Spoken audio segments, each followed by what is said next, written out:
Okay, let's dive into this explainer. You know, when we think about ancient pantheons, it's so tempting to picture deities as having these completely fixed, rigid jobs. You've got your god of the sun, your god of the sea, your god of war, and that's just the way it is, right? Well, actually, the historical record shows us something far more dynamic. Today, we're going to look really closely at this fascinating Mesopotamian figure, Ninurta. We are going to explore how ancient gods weren't set in stone at all, but actually evolved to reflect the rapidly changing societies that worship them. Specifically, we'll see how Ninurta's dramatic transformation from a peaceful agricultural deity to a highly militaristic war god perfectly mirrors the rise of early empires. Here's our agenda for today. We'll start with his roots in the soil, watch his shift from plow to sword, explore the myths of the warrior, have a laugh at how he was humbled by a turtle, and finally track his rise as the Assyrian war god before we get to the fall of Ninurta. Section 1. Roots in the soil. Let's look at his agricultural origins. To really understand this incredible transformation, we have to travel way back to the early 3rd millennium BCE, to the peaceful agricultural city-states of Sumer. And there's this whimsical quote, "In days of yore, a farmer instructed his son." It actually opens a 3,500-year-old text that is essentially the world's very first farmer's almanac. It details exactly how to irrigate, plant, and harvest the land. Now, the Sumerians were absolute brilliant innovators when it came to agricultural tech. They built these intricate systems of canals, dikes, and reservoirs. It required surveying, mapping, just a highly methodical approach to farming. And to make absolutely sure this vital, life-saving knowledge was respected and passed down, the ancient teachers framed these very practical farming instructions as literal divine wisdom. So the crucial point here is that this early incarnation of our God was deeply, deeply rooted in the soil. He was focused entirely on growth, the harvest, and the benevolence of nature. Before he was widely known as Ninurta, he actually originated as Ninjursu, which literally translates to the Lord of Girsu in Sumer. When you read the very end of that ancient farmer's almanac, it proudly declares, "These are the instructions of Ninurta, son of Enlil. O Ninurta, trustworthy farmer of Enlil, your praise is good." The god's absolute power and his really high position in the Mesopotamian pantheon lent this undeniable heavy authority to something as mundane as knowing exactly when to drive away the birds or how to prep the soil. Section 2. From plow to sword. Let's explore the rise of empires. But as we all know, human history is rarely peaceful for long. As city-states began to violently campaign against one another, that peaceful god Ningirsu transformed into the militaristic Ninurta. By the 2nd millennium BCE, cities were militarizing fast. I mean, think about it. You can't just be a god of the plow when your people are constantly facing the threat of a neighboring city's invading army. It just doesn't work.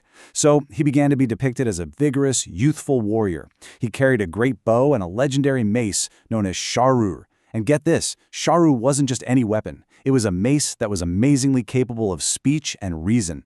This right here brilliantly illustrates our main theme. When a society's primary focus shifts from farming to empire building, their gods are basically forced to pick up a sword to survive. The people obviously still needed the harvest to grow, but far more immediately, they needed protection. They needed a divine champion who could march right at the head of their armies. Ninurta completely absorbed this cultural anxiety and aggression, ultimately becoming the ultimate divine protector. Section 3. Myths of the warrior. Let's dive into his divine battles. To justify his brand new, violent persona, an incredibly rich mythology was built up around him. Just look at the sheer, bizarre variety of monsters Ninurta defeated. It proved him as this ultimate champion who could crush both mythical beasts and rival armies.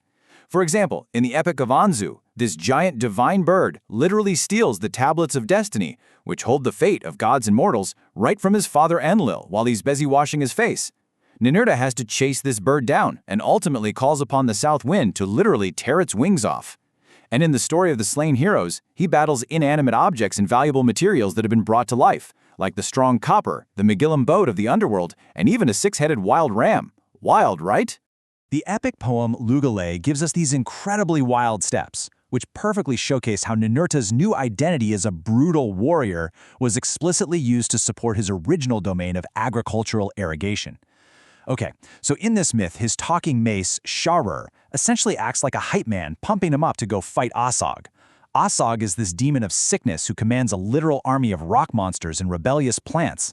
Now, Ninurta actually gets pretty scared at first and tries to flee like a bird, but Shaur encourages him to turn around and secure his fame. Ninurta totally slaughters Osog and his rock army. But there's a catch. The consequence of Osog's death is that the primeval brackish waters of the underworld start flooding the land, threatening to ruin all the crops. So what does Ninurta do? He literally piles up the corpses of the defeated rock monsters into a massive mountain wall to hold back the bad water, and then uses that wall to raise the river Tigris to deliver fresh water to the fields. And this shows us exactly why this matters. The ancients didn't just abandon their farming god, they creatively wove his new extreme violence into a metaphor for protecting the crops. It is a stunning narrative fusion. He literally builds the infrastructure for irrigation out of the defeated enemies of the state. He brings order from chaos, ensuring the fields produce abundant grain and making the spirit of the gods happy once more. Section 4. Humbled by a Turtle. A story of pride and punishment. But of course, even a mighty war god with a talking mace isn't immune to the classic downfall of overblown pride. We really have to ask ourselves, can a god of war become too ambitious? Well, absolutely. After saving the universe by defeating the Anzu bird, Ninurta's ego swelled massively. He actually decided he wanted to conquer the whole world. He was being honored in the watery depths of Eridu by the wise god Enki, but Ninurta was just angry. He didn't just want a pat on the back and some accolades, he wanted absolute dominion over everything. And what happens next is this hilarious, incredibly humbling moment where the fiercest warrior in the entire pantheon is literally brought down to earth by getting his toes bitten by a giant turtle. Enki, being the wise god, reads Ninurta's arrogant thoughts, so he secretly sculpts this giant clay turtle and releases it right behind him. Snap, the turtle clamps its jaws right onto Ninurta's ankle. As the great, invincible war god thrashes and struggles against this seemingly ridiculous opponent, the turtle's claws are busy digging an enormous pit, dragging them both right down into the dirt. The water god Enki then mocks him with this quote from the edge of the pit. "You who made great claims, how will you get out now?" It serves as a powerful ancient lesson that even the absolute greatest heroes must recognize their own limitations. Enki just looks down at Ninurta, whose feet are actively being chewed on by a turtle, and forces him to swallow his pride. It's a fantastic reminder to accept gratitude for your achievements rather than letting blind ambition drive you to endless war and domination. Section 5. The Assyrian War God. How Ninurta became an imperial mascot. Despite the whole turtle incident, Ninurta's reputation rebounded in a massive way. For over 6 centuries, the mighty kings of the Assyrian Empire directly tied their spectacular military conquests to Ninurta's divine favor.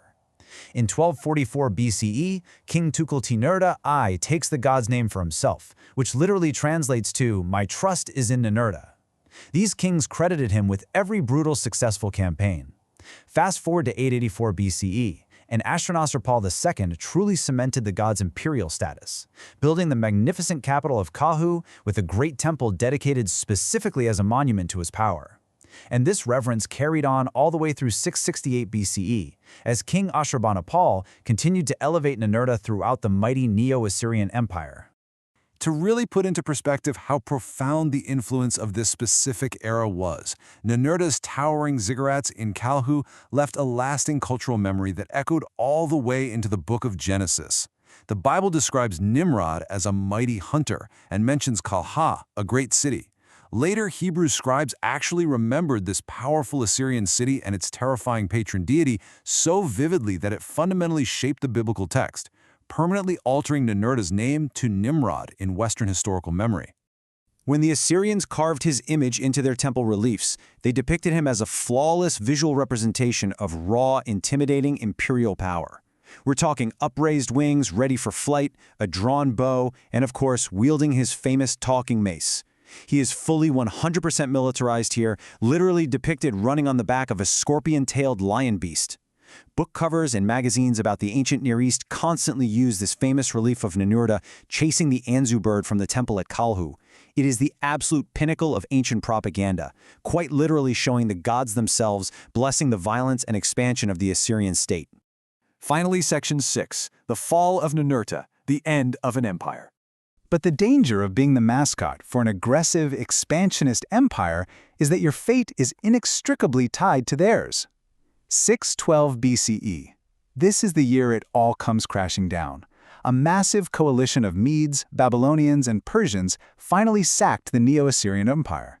They had suffered under brutal Assyrian rule for centuries, and when the great king Ashurbanipal died, they seized their chance.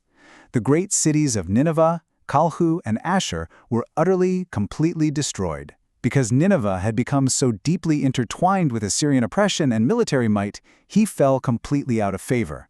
The statues were toppled, the temples were looted, and the great god of war was buried under the rubble. But here's the really fascinating twist.